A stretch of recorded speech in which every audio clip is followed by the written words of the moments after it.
Hi there, welcome to Roth and Aggie Reviews. I'm Kobe.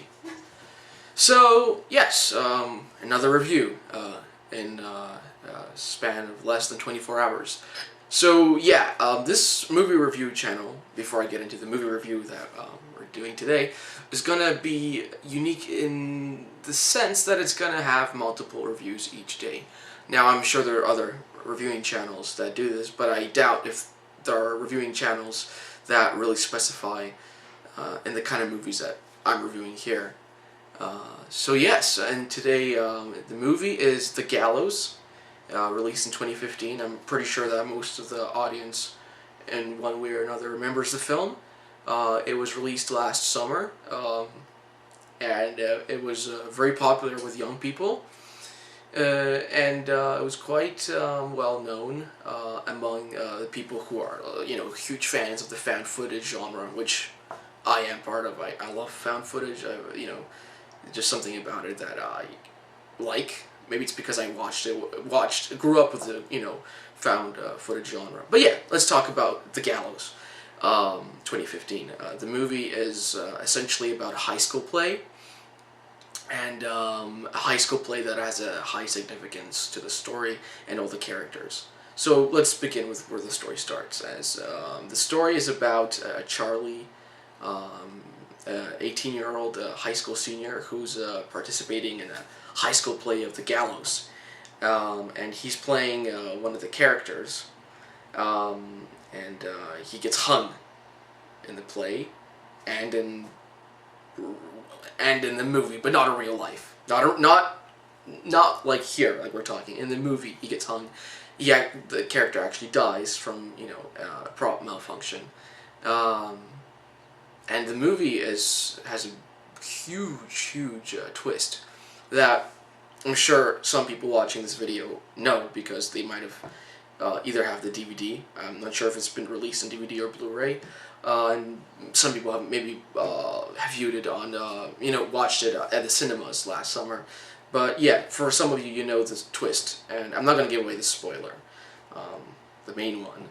But yeah, it's the kind of movie that really relies on four characters in a short amount of time, and also four characters constantly together in the movie are dealing with this obstacle, the conflict, which is the four characters being stuck in the school and possibly having to face, the malevolent force that maybe, took away Charlie's life 20 years earlier, because the four characters in the movie, the main characters in the movie, other than Charlie, are actually the people who are part of the new play, the play that takes place 20 years after, sort of to in honor of Charlie's death, which I'm sure some people probably found kind of morbid. It's an interesting storyline, because not every school would put on a play where one of the students died. Like, that really interested me. I wonder if there's some like maybe based on a true story behind that. Because that to me would, like, if my high school did that, I would have been really spooked out, just because naturally I kind of believe in things that could happen mysteriously. But still, it's a good way to open the movie, and the movie opens with Charlie dying, and basically it's like through kind of like what do you call them, the VHS recorders, or the old cameras back in the 90s, because it's 20 years earlier. It's set at the beginning of the movie when Charlie dies is in 1993, so I guess the other part of the movie where 20 years later is 2013. So yeah, the movie opens with the play, the original play, and Charlie and the other characters in the play, and ultimately the scene ends with Charlie's death, and it's really spooky. And when the death is about to happen, with Charlie about to die, most people in the audience are expecting it, but still it just because it's done well, the first scene and the other scenes too, it just adds a bigger level of fear to it, because if it was done badly, you would be like, oh, okay, it's gonna happen any moment now. But you just but the play is just running along like an actual high school play, and you know, you actually feel like you're, you know, viewing something from 1993 on, you know, a home video kind of footage of, you know, the parents filming their, you know, kids in a high school play or school play, and it's done well. That really sets the tone for the movie. Another thing that is good about the movie, although I don't know if it's in the movie, but it had to do with the trailer, is the music that was in the trailer. I mean, the Nirvana kind of like Smells Like Teen Spirit song that was in the trailer, done by, I believe it was Teen Angst. I could be confusing a lot of things here, but I'm pretty sure if people have seen the trailer, they've heard the song, you know. It's really good, and it really kind of captures the essence of the trailer, and the essence of, you know, being a high school student, and kind of like, you know, the teen angst as the title of one of the parts of the song, or the group is. So that really is good, a good way to get people into the movie even before the movie's released. You know, that's effective, you know, marketing, and it's a good work with the trailer. It's a good job on the trailer, and that's very important with films, especially horror films that, you know, tend to be, you know, given a hard time by critics and other people in the film industry, and naturally suffer from the kind of stigma of being the film that nobody wants to have anything to do with. I mean, you can tell that because horror films are not usually in the Oscars and things like that, but I digress. So back to The Gallows. The movie, in my opinion, was strong all the way to the end. I mean, I'm not going to spoil the end, as I mentioned before, but I feel, and once you watch the film, or if you've already watched it, you may agree with me or you may disagree with me, but I feel the film could have went a lot further. Now, there's a really good twist, and I feel that the movie deserves a sequel or a prequel. Unfortunately, it seems like there won't be one. I mean, I'm not aware of there being one, but either a prequel or sequel. But if there wasn't going to be a prequel or sequel, then, you know, there should be like maybe on a blue, you know, I guess the DVD already came out, but like a hidden scene about what really happened, you know, within both high school plays. There's a lot of room for creative, you know, what word would I use? I mean, there's just, the movie's asking for a creative layer to it. I mean, there's many layers in the film, but there are some parts that just ask for a sequel, prequel, or just for, you know, a missing footage kind of thing that, you know, of course is part of the found footage. I mean, most found footage films with the DVD menus probably have the, what you call it, you know, the missing footage. And you know, with that being said, I kind of guess why maybe there isn't a sequel or prequel or even a longer ending, because the movie, I mean, horror films are, especially this day and age, are very short.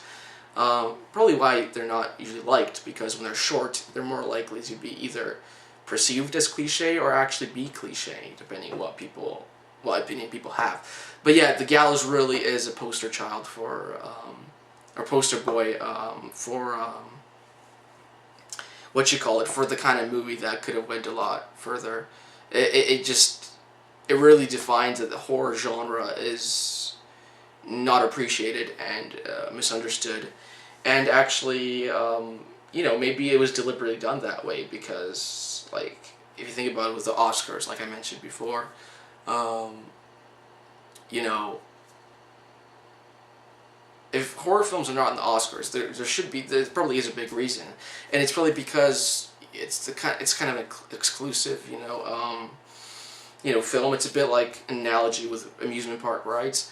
You know, people want to have the kind of ride to be famous in amusement park where everybody can enjoy it. You know, young people who are small, you know, and big people. And I guess with horror films, with Oscars, it's like, you know, 14, you know, plus or 18 plus, and it's like, oh, but, you know, Oscars are supposed to be all inclusive and everything. And but, you know, again, as with the last Oscars, we kind of found out that, you know, maybe age-wise they're inclusive, but, you know, what about, you know, racially inclusive, which, you know, is a whole other debate in itself. But, you know, of course, you know, it's more important for the Oscars to be racially inclusive than to, you know, you know, have, you know, really scary films. But you know, there should be categories, I feel, for the Oscars that, you know, some are for, you know, everybody, and some are, you know, for a particular kind of audience, like adults or, you know, teenagers, because it seems to me that more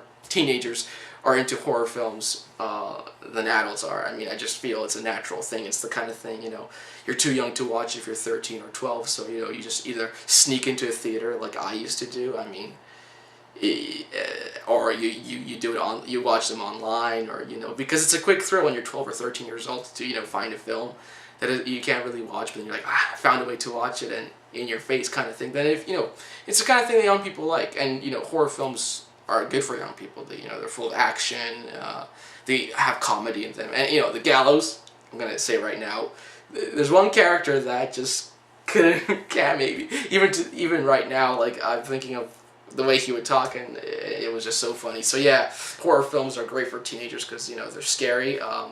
They usually have, like, you know, romance, which, you know, I guess teenagers like. I guess everybody likes, but it's the kind of teen romance thing. And also, yeah, they're funny, especially the Gallows. It's hilarious. But then it gets scary, as you will find out, or maybe if you already watched it, then you already know. But yeah, the Gallows. The Gallows, in a sense, because there's a big twist, I don't want to really get too much into it. But if I do want to put something in this review that relates to the Gallows and the horror films especially, but really the Gallows, because I feel this should be mentioned with this film, is that it's a pity that the Gallows didn't go further with the story. You know, there's just, the twist could have gone so much further, and you know, I'm pretty sure people who've watched it have had all kinds of, you know, thoughts. Well, they could have done this, they could have done that, and, you know, I just feel like that could have been done. So okay, I'm doing this off the spot. Just doing this right now. So okay, if you don't want a spoiler, I suggest you stop right now, because I've decided to talk about the spoiler for the people who've already watched the film. So yeah, if you don't want a spoiler, if you're about to watch it and you don't want a spoiler, then I suggest you stop right now, and I guess you'd watch The Gallows. So yeah, I'll just give a 1, 2, 3 second pause, and okay, so now for the spoiler bit. I hope the people who don't want a spoiler have already gotten off. Okay, so yeah, the spoiler, how I feel, you know, what the story could have went off with was that, you know, because we find out that, you know, Charlie wasn't supposed to play August, the guy who is supposed to be executed in the play. We find out that actually it was Reese's father who was supposed to play Charlie, but then, you know, he was supposed to play August, the guy who gets executed, but then Charlie took Reese's dad's role because Reese's dad's role got sick, and basically then we find out about Pfeiffer and, you know, that woman, right, that, you know, Pfeiffer's mom, right, the woman in the beginning who Ryan catches with the camera. And what I think this is just my idea. What they should do is make a prequel about maybe how, like, Reese's dad maybe was some sort of, like, I don't know, into the dark arts or into dark magic, and he was kind of jealous of maybe Charlie's relationship with the girl, and maybe that's why they're getting revenge on Reese and his friends, you know, Ryan and Cassidy. I think that could be one way. Maybe another way would have been to have, what was I thinking before? Oh yeah, just, you know, how the play continues, or I mean maybe like an investigation into, like, what really happened, like, you know, with the Grave Encounters, how they investigate, you know, an asylum. There's like a lot of movies like that, and Grave Encounters really do a good job. And I just feel that why should it always be asylums, or, you know, like, things like that? Why couldn't it be, you know, a school that closed down because of an accident like this? Because you think about it naturally. Okay, the film, this film with Reese, Ryan, Cassidy, and Michelle. I mean, Reese, Cassidy, and Ryan is set in 2013.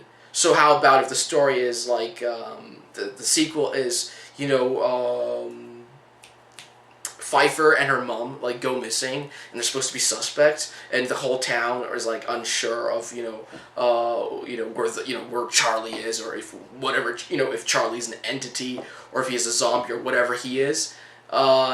that kind of thing in a documentary, so they still have the found footage. So basically, what I'm saying is it would be cool if they had like a search into what really happened. Like how did the three people, Ryan, Cassidy, and Reese die? That kind of thing. Like a Blair Witch within a school play, and like in a closed down school, and have like maybe like a like a legal element to it, because I'm pretty sure they would have been considered suspicious deaths or something like that. Yeah, I just think that there's so many possibilities for the Gallows, and I just think it's never too late to do something great. I mean, seriously, this movie could be made into a trilogy, or a prequel with a sequel, and kind of the thing that Paranormal Activity and Sinister did, and the last Exorcism movies. But like with those movies I mentioned, there were some strengths, some weaknesses. And I just hope that horror movies learn from other horror films, from their predecessors, and they just kind of stay good. They don't turn cheesy, corny, cliche. And I just feel that horror genre has such a strong effect on people that it should be treated seriously. And yeah, I know I've touched on a lot of issues here, but that's the kind of thing that these movies do, right? Because the endings are so vague, right? Just total ambiguity. So comment below, tell me, say what you thought. Maybe you had a different view on how the ending or prequel or sequel or whatever should have gone, or let's have food for thought. It's good to have discussion, and hope you like this review, and all the best. Thank you. Have a good night. Bye bye. And there probably will be another review today, because this channel focuses on multiple reviews a day. So yeah, thank you.